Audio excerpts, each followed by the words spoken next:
What's up, everybody? It is your girl, JabQueen Boxing, and we are back. Make sure you smash that like button on your way in. Let's get into it, baby. Now, I'm not sure if this was real or if somebody made this and obviously posted it. However, it was hilarious. But obviously, things are moving right along for his fight with Crawford. It's set for September 13th in Las Vegas, streaming on Netflix. Now, they do not have an exact location in Vegas as of yet. When I get it, I will obviously share that with you all. However, I just wanted to touch on a few things, right? This is Mexican Independence Weekend, and I'm being told that this fight will take place during the day because there is a UFC fight the following day. Not sure what that has to do with it, but with Dana White being the promoter, that kind of makes sense. He's going to protect, obviously, his first baby.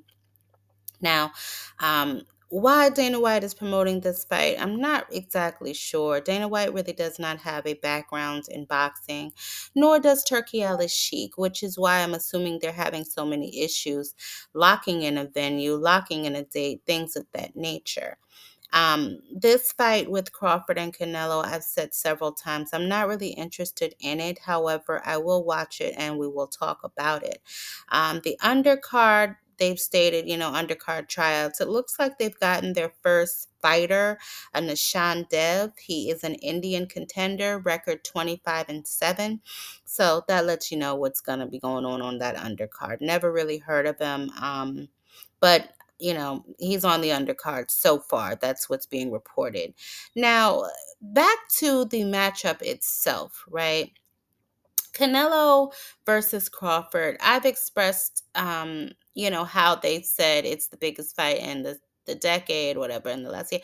I don't subscribe to any of that. I've already stated the biggest fight for Canelo would be David Benavidez. The biggest fight for Crawford outside of Earl Spence at 147 to me would have been Jerron Boots Ennis. He was an up-and-coming star. That would have been a nice little fight for Crawford. But, it is what it is. He moved up to 154, won life and death with Madrimov. So I'm not really sure exactly what it is he thinks he's going to do against Canelo.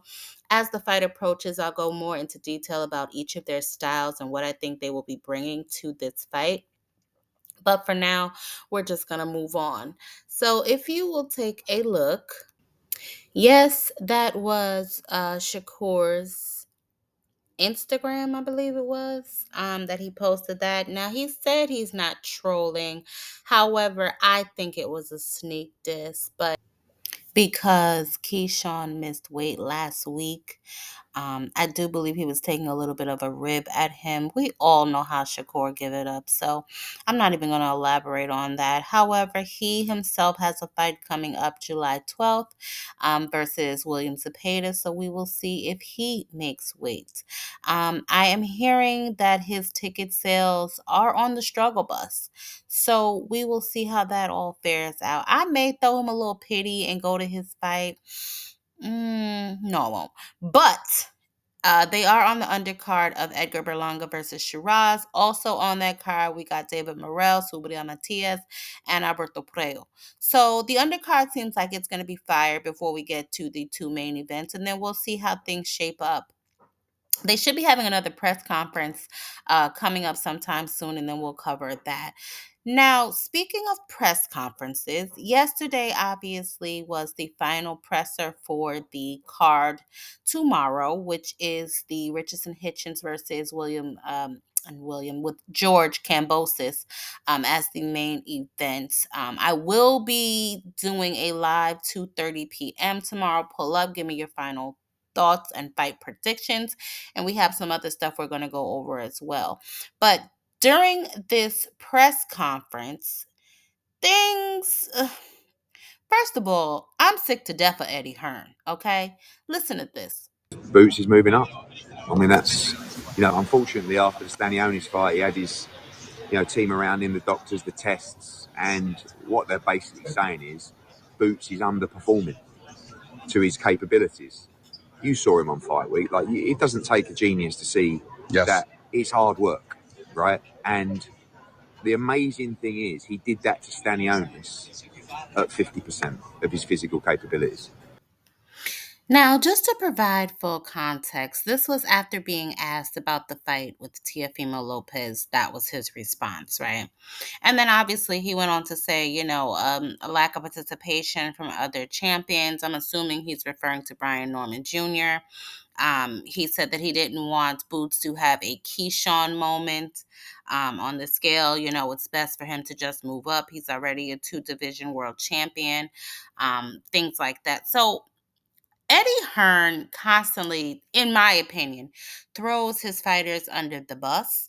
I think that he says things he does not need to say when it comes to his fighters. Everything does not need to be known to the public. Saying things like having a Keyshawn moment, 50% of himself in the ring, like stuff like that, just to me, just doesn't fare well in the public perception, because people were already saying he ducked Teofimo Lopez. People were already saying that he ducked Virgil Ortiz. Well, now he's moving up to 154 if what Eddie Hearn says is true, because there has been some miscommunication with them in the past.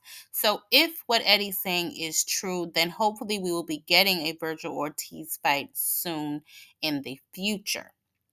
Now, obviously, this was a press conference for Kambosos and Richardson Hitchins. Things between the two of them got heated.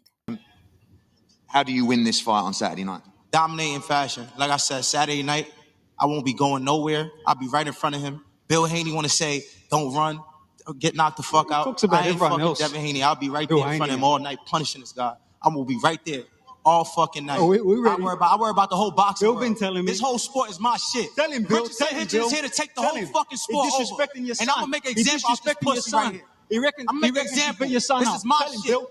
This is my shit. This is my shit. Tell him, This Bill. is my shit. Fuck Your wrong with city. y'all? Woo, son. Now, this came after it was like a little dust up on the stage with Hitchins and his trainer and Kambosos and his father. Obviously, I couldn't show that because the zone be tripping. They might try and give us a strike. But listen, as you can hear them yelling Bill's name, it appears that Bill finally made his way over the Brooklyn Bridge after searching high and low for the Lopezes.